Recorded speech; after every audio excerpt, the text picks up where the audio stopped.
publicystyka, chcę to podkreślić, poświęcona rewolucji w Rosji 1917 roku, rewolucji bolszewickiej przede wszystkim oraz ustrojowi sowieckiemu, była olbrzymia.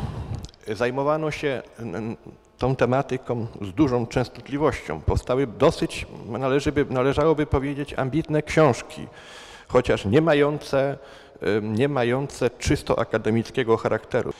Nie będę tu, proszę Państwa, streszczał wszystkich tez Kucharzewskiego, ale jedno trzeba podkreślić, mianowicie jednym z ważniejszych, jak sądzę, osiągnięć tego historyka zajmującego się głównie XIX wiekiem, była teoria rosyjskiego maksymalizmu rewolucyjnego. Ten maksymalizm jest specyficznym, jego zdaniem, fenomenem, jaki wytworzył się wskutek recepcji do Rosji idei zachodnich, bo przecież marksizm był ideą zachodnią, a nie rosyjską, o czym w Polsce niekiedy zapominano.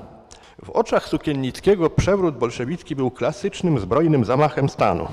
Był powstaniem zbrojnym w stolicy, a ustanowienie nowego reżimu odbyło się drogą swoistego podboju kraju. Po II wojnie światowej, wyrażając się najoględniej jak można, swoboda studiów sowietologicznych w Polsce nie istniała. Sukiennicki uważał, że przewrót bolszewicki i ewolucja wypadków po śmierci Lenina nie doprowadziły do wytworzenia tam socjalizmu, ale despotyzm biurokratyczny o niespotykanej skali represyjności. Był natomiast profesor Bazylow autorem udanej monografii Obalenie caratu, czyli rewolucji lutowej. Jest to praca, która w przyzwoity sposób interpretuje te wydarzenia i właściwie pozostaje pracą, którą można czytać tak, jakby nie było tam śladów uwarunkowań, wpływów ideologii i cenzury. Jako autor książki Główne nurty marksizmu, tłumaczonej także na języki obce, Kołakowski interpretował bolszewizm jako utopię absolutnego wyzwolenia człowieka. Natomiast Leninowi przypisywał 3 koncepcje oryginalne i ważne. Po pierwsze, koncepcja sojuszu z chłopstwem w tym kraju, gdzie przecież, jak wiadomo, słabo rozwiniętym gospodarczo, to co nazywamy proletariatem, było formacją bardzo słabą. Po drugie, Lenin zaangażował się bardzo stanowczo w podjęcie sprawy narodowej, ale służyła ona, sprawa narodowa, jako rezerwuar energii do walki przeciwko Imperium Rosyjskiemu i caratowi i stanowiła ta sprawa narodowa w koncepcji Lenina bardzo ważne narzędzie polemiczne i agitacyjne. I wreszcie, proszę Państwa, w szczególności teoria partii jako awangardy proletariatu, jak i później oczywiście teoria dyktatury proletariatu. Walicki był zawsze przeciwnikiem tezy Kucharzewskiego o szczególnych warunkach rosyjskich, które wytworzyły podstawy do stworzenia despotyzmu nowego typu. Dla niego Rosja stała się raczej teatrem, pewną przestrzenią, na której dokonał się ideokratyczny eksperyment. It was a war of almost unimaginable barbarity, one in which peasants boiled alive commissars, in which Cossacks buried their enemies alive. In short, a veritable smuta. The ubiquity of violence in the Russian Civil War, however, has encouraged scholars, particularly in Germany, and I'm thinking of historians like Dietrich Bayrau or the students around Jörg Babarowski, who've sought to think about violence in new ways, one that we might call, very generally, phenomenological rather than instrumental. They're concerned to differentiate types of violence, to pay attention to the differential meanings, contexts, and social effects of violence. The violence of a pogrom, for example, or the violence of a rape, or the violence meted out to peasant rebels. Peter Holquist has called the period from 1914 to 1922 a continuum of crisis. An older view of the relationship of the First World War to the conflicts that rent Europe between 1918 and 1923 focused on the idea of brutalization. George Mosse argued that trench warfare normalized violence and created a deep-rooted culture of militarism, especially among veterans of the Great War.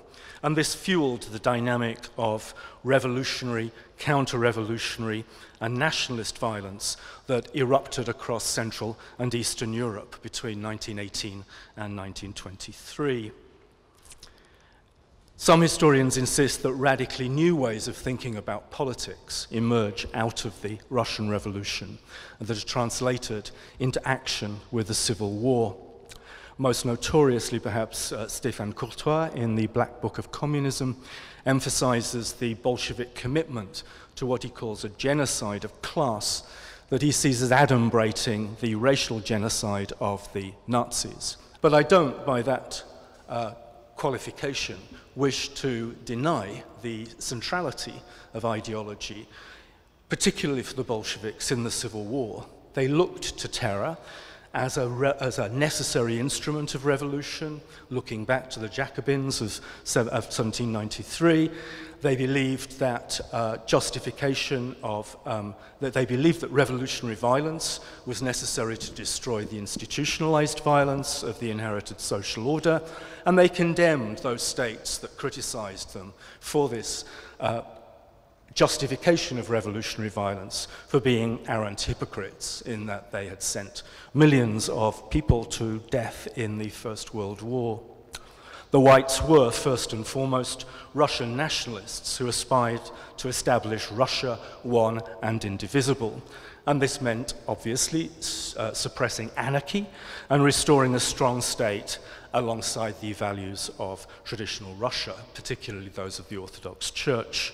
What united them emotionally was a passionate detestation of Bolshevism, which they saw as a German-Jewish conspiracy inflicted on the Russian people. It's also worth pointing out that pressure for terror came as much from below as from on top. After the attempt on Lenin's life on the 30th of August 1918, pressure for terror emanated from many grassroots party activists. A telegram from the Tarnowskaya cell in Ardatowski Uyezd in Simbirsk screamed, "For every fallen leader, hundreds of thousands of bloodsuckers and bandits will be exterminated." In fact, whites did have surveillance and counterintelligence agencies, and I think it's very hard to argue that there wasn't a white terror. General Tiernikin's troops took few, if any, prisoners during the formative period of the volunteer army. The expansion of his army into the Ukraine after the withdrawal of the Germans in 1918 enabled an unprecedented mass murder of Jews, in which the Pietlurists were prime actors, with casualties as high as 100,000. Similarly, in Siberia, Kolchak's new all-Russian state formally sanctioned summary executions of those they suspected of Bolsheviks, condoned mass floggings, and moved brutally to crush all real and imagined forms of what they called Bolshevik criminality. But with the Bolshevik victory in 1920, one sees the beginnings of nationwide insurgencies, from some 50 in all in the winter of 1920 to 21, which take in Western Siberia on a massive scale, Tambov in the south of Russia, right through to places like Karelia. As I've suggested, the extent to which one would interpret the Bolshevik consolidation of power as entirely reliant on violence is disputable, but certainly terror, organization, propaganda, military leadership, even popular support, all serve as ingredients in the mix which leads ultimately to Bolshevik victory. Proces rewolucyjny w Rosji to nie tylko rok 17 i tak też historiografia rosyjska, potem sowiecka problem ten ujmowała. Jeśli zatem chodzi o osobliwość rewolucji rosyjskiej, no to można by paradoksalnie powiedzieć, że niekoniecznie osobliwość taka istnieje. Chociaż niewątpliwie proces rewolucyjny w Rosji wykazuje liczne podobieństwa do Francji i to do jakobińskiego okresu rewolucji. Rewolucyjny marksizm rosyjski, jak wiadomo, w tym kontekście wykazywał znaczne przesunięcie czasowe.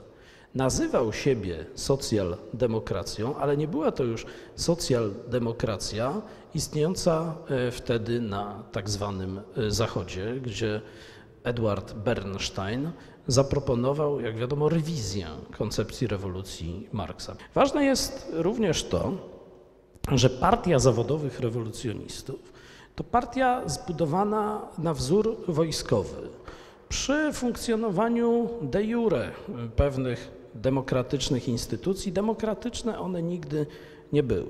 Przy czym nigdy nie mówię expressis verbis, jak na przykład Partia Socjalistów Rewolucjonistów, że proponuje fizyczne unicestwienie części ludności według jakichś grup. To jest dzisiejsze klasyczne ludobójstwo. Propozycja skierowana na przykład w Piotrogrodzie do sędziów w pokoju, żeby włączyli się w budowę nowego systemu, powoduje, że na imienny apel skierowany do każdego sędziego listownie nie odpowiada ani jeden. 24 listopada, a zatem miesiąc po przewrocie, wydany zostanie przez Radę Komisarzy Ludowych tak zwany dekret o sądzie, nazywany później dekretem o sądzie numer 1, ponieważ wydane zostały jeszcze 2. To jest dekret, który znosi co do zasady cały przedrewolucyjny porządek prawny i twierdzi, że nowe sądy mogą kierować się w swoich postanowieniach ustawami obalonych rządów jedynie o tyle, o ile to cytat z artykułu 5 nie sprzeciwia się to rewolucyjnemu sumieniu i rewolucyjnej świadomości prawnej. Dekret Ojczyzna w niebezpieczeństwie z lutego 1918 roku, gdzie Lenin, bo to on był autorem ponad 90% aktów normatywnych do 1921 roku, nie proponuje, tylko nakazuje rozstrzeliwanie na miejscu przestępstwa, na przykład szpiegów, dywersantów i jak to Lenin ma w zwyczaju pisać, i tym podobne.